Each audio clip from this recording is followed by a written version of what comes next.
Topic natin, kidney stones, masakit, prevention tips. Ano ang mga pwedeng inumin para hindi na umulit ang masakit na kidney stones? Una sa lahat, ang best na iinumin natin, tubig. Talagang yan ang winner. Kailangan uminom tayo ng maraming tubig. Pwede din ang sabaw ng buko o ang sabaw ng mga fruit juices katulad ng apple juice, orange juice, grape juice, grapefruit juice, o kaya diet lemonade. Tatanungin niyo ako, Doc, pwede bang uminom ng iced tea? Yung instant iced tea, konti lang po, limitahan. Kape, decaf coffee, limitado lang po. Gatas, pwede naman. Beer, white wine, red wine, limitado po in moderation. Ano ba ang sintomas ng masakit na kidney stones o bato sa inyong bato? Number 1, pag umatake ito, sobrang sakit ng inyong likod. Minsan dun sa may singit. Minsan naman dun sa may tiyan o dun sa may puson. Pag ganito, ang sakit, napakasakit, punta po tayo sa emergency room. Or kung meron pang klinika ang mga doktor, weekdays, pwede po sa outpatient at pupunta tayo sa ating urologist. Sila po ang doktor para sa kidneys.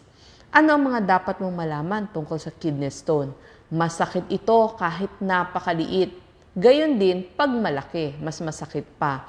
Kaya binibigyan sila ng mga ibuprofen, naproxen pag napunta sa emergency room.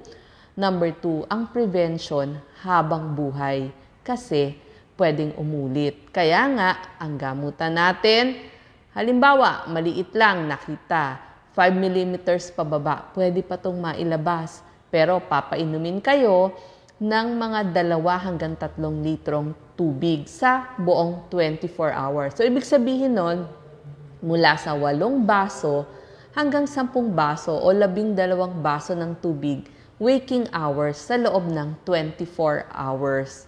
Ano ang gamutan? Maliban dun sa gamot na pangalis ng kirot, yung naproxen, ibuprofen, pwede din yung tinatawag nating ESWL, extracorporeal shockwave lithotripsy. So, sinashock para madurog, pwede rin yung ureteroscopy. Ito po ay isang procedure kung saan nililaser yung bato para madurog o kaya kapag napakalaki na, kailangan ng operahan o yung tinatawag nating surgery.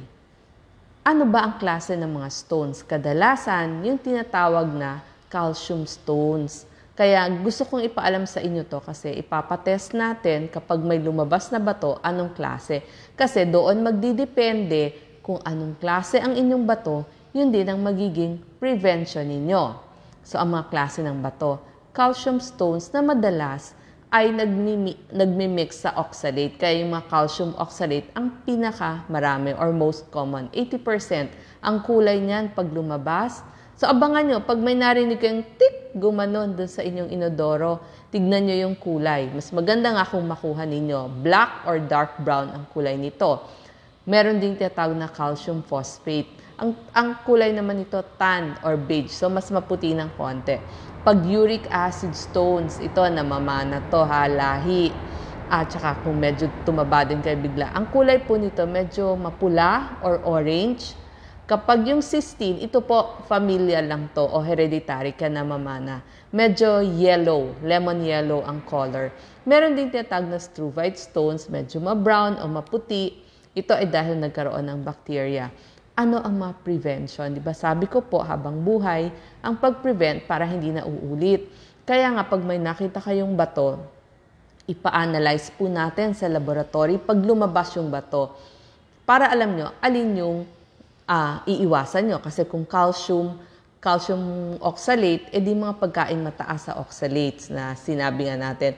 Pag naman yung mga uric acid, iiwasan nyo yung mga pagkain mataas sa uric acid. So once a year, magpapacheck up tayo sa ating urologist. Tapos kapag may lumabas ding bato, maganda magpa-check tayo yung 24-hour urine output. Ito po yung mga hinihingi na laboratory para dun sa mga nilabasan ng stone.